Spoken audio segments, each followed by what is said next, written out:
بسم اللہ الرحمن الرحیم۔ ناظرین، ہماری آج کی ویڈیو رسول کریم صلی اللہ علیہ وآلہ وسلم کے مشہور صحابی حضرت بلال حبشی کے بارے میں ہے۔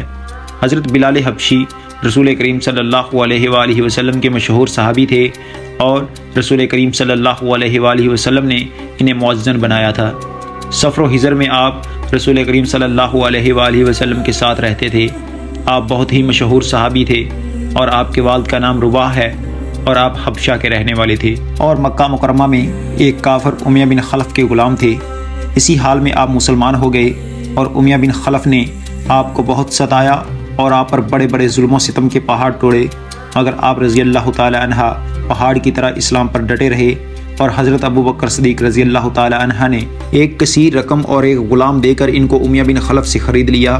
ناظرین، یہ حالات و واقعات کس طرح پیش آئے اور حضرت بلال حبشی پر کس طرح ظلم و ستم ڈھائے گئے، ہماری آج کی ویڈیو اس بارے میں ہے۔ حضرت ابو بکر صدیق نے امیہ بن خلف سے ان کو جب خریدا تو اللہ اور رسول کی رضا کے لیے ان کو آزاد کر دیا۔ اس لیے حضرت عمر رضی اللہ تعالی عنہ فرمایا کرتے تھے کہ ابو بکر ہمارے سردار ہیں اور انہوں نے ہمارے سردار بلال کو آزاد کیا۔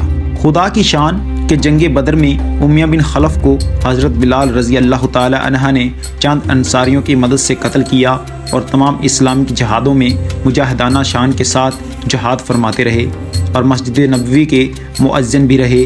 وصال نبوی کے بعد مدینہ طیبہ میں رہنا اور حضور اقدس صلی اللہ علیہ وآلہ وسلم کی جگہ کو خالی دیکھنا ان کے لیے ناقابل برداشت ہو گیا۔ فراق رسول میں ہر وقت روتے رہتے تھے اور اس لیے مدینہ منورہ کو خیر آباد کہہ دیا اور ملک شام میں سکونت اختیار کر لی۔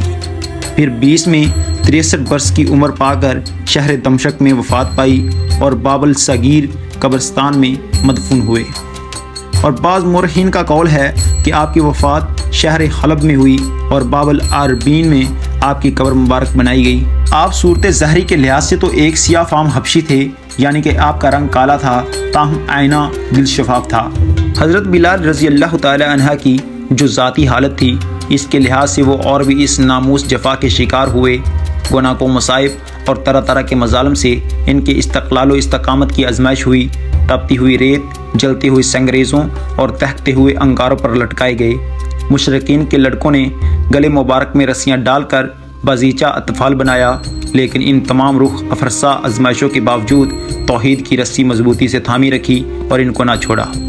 ابو جہل ان کو منہ کے بل سنگریزے پر لٹکا دیتے اور اوپر سے پتھر کی چکی رکھ دیتے، اور جب آفتاب کی تمازت بے قرار کر دیتی تو کہتا کہ بلال اب بھی محمد صلی اللہ علیہ وآلہ وسلم کے خدا سے باز آ جا، لیکن اس وقت بھی دہن مبارک سے یہی عہد نکلتا تھا۔ ستم پیشہ مشرکین میں امیہ بن خلف سب سے زیادہ پیش تھا۔ اس کی جدت ترازیوں نے ظلم و جفا کے نئے طریقے ایجاد کیے تھے۔ وہ ان کو طرح طرح سے اذیتیں پہنچاتا، کبھی گائے کی کھال میں لپیٹتا، کبھی لوہے کی زرہ پہن کر جلتی ہوئی دھوپ میں بٹھاتا اور کہتا کہ تمہارا خدا لات اور عزی ہے، لیکن آپ رضی اللہ تعالی عنہ کی زبان سے عہد کے سوا کوئی اور کلمہ نہ نکلتا۔ مشرکین کہتے ہیں کہ تم ہمارے ہی الفاظ کا ادا کرو، تو فرماتے کہ میری زبان ان کو اچھی طرح ادا نہیں کر سکتی۔ آپ رضی اللہ تعالی عنہ ایک روز حسب معمول وادی بطحہ میں مشق ستم بنائے جا رہے تھے۔ حضرت ابو بکر صدیق رضی اللہ تعالی عنہ اس طرف سے گزرے تو یہ عبرتناک منظر دیکھ کر دل بھر آیا اور ایک گرہ نقد رقم معاوضہ دے کر آزاد کر دیا۔ ان حضرت صلی اللہ علیہ وآلہ وسلم نے سنا تو فرمایا کہ ابو بکر تم مجھے بھی اس میں شریک کر لو۔ عرض کیا کہ یا رسول اللہ صلی اللہ علیہ وآلہ وسلم، میں آزاد کرا چکا ہوں۔ حضرت بلال رضی اللہ تعالی عنہ سب سے پہلے وہ بزرگ ہیں جو اذان دینے پر مامور ہوئے۔ حضرت بلال رضی اللہ تعالی عنہ کی آواز نہایت بلند اور دلکش تھی۔ ان کی ایک صدا توحید کی متوالوں کو بے چین کر دیتی تھی۔ مرد اپنا کاروبار، عورتیں شبستان حرم اور بچے کھیل کو چھوڑ کر والہانہ ورتفگی کے ساتھ ان کے ارد گرد جمع ہو جاتے۔ جب خدائے واحد کے پرستاروں کا مجموعہ کافی ہو جاتا تو نہایت ادب کے ساتھ آستان نبوت پر کھڑے ہو کر کہتے حی علی الصلاۃ، حی علی الصلاۃ۔ حضرت بلال اگر کسی روز مدینہ میں موجود نہ ہوتے تو حضرت ابو محذورہ اور حضرت عمر بن مکتوم ان کی قائم مقامی کرتے تھے اور صبح کی اذان عموماً کچھ رات رہتے ہوئے دیتے تھے۔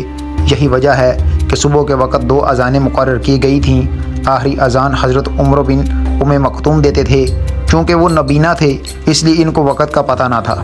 جب لوگ ان سے کہتے تھے کہ صبح ہو گئی ہے تو اٹھ کر ندائے تکبیر بلند فرما دیتے تھے، اور اسی بنا پر رمضان میں حضرت بلال رضی اللہ تعالی عنہ کی اذان کے بعد کھانا پینا جائز تھا، کیونکہ ان حضرت نے فرمایا تھا کہ بلال کی اذان صرف اس لیے ہے کہ جو لوگ رات بھر عبادت الہی میں مصروف رہے وہ کچھ آرام کریں، اور وہ تمام رات خوب راحت میں سرشار رہے، وہ بیدار ہو کر نماز صبح کی تیاری کریں۔ لیکن وہ صبح کا وقت نہیں ہوتا تھا بلکہ کچھ رات باقی رہتی تھی، اور حضرت بلال رضی اللہ تعالی عنہ سفر و حضر پر ہر موقع پر رسول کریم صلی اللہ علیہ وآلہ وسلم کے مؤذن خاص تھے۔ ایک دفعہ سفر درپیش تھا اور ایک جگہ رات ہو گئی۔ بعض صحابہ نے عرض کیا کہ یا رسول اللہ، اگر اسی جگہ پڑھاؤ کا حکم ہوتا تو بہتر تھا۔ ارشاد ہوا کہ مجھے خوف ہے کہ نیند تم کو نماز سے غافل کر دے گی، اور حضرت بلال رضی اللہ تعالی عنہ کو اپنی شب بیداری پر اعتماد تھا۔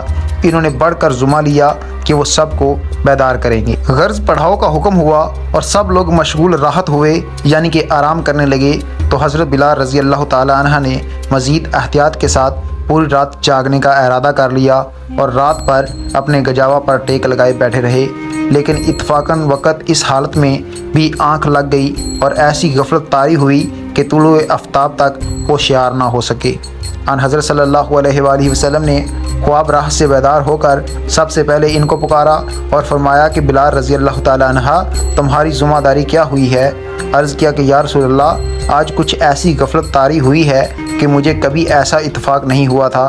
ارشاد ہوا کہ بے شک خدا جب چاہتا ہے کہ تمہاری روحوں پر قبض کر لیتا ہے اور جب چاہتا ہے واپس کر دیتا ہے۔ اچھا اٹھو، اذان دو اور لوگوں کو نماز کے لیے جمع کرو۔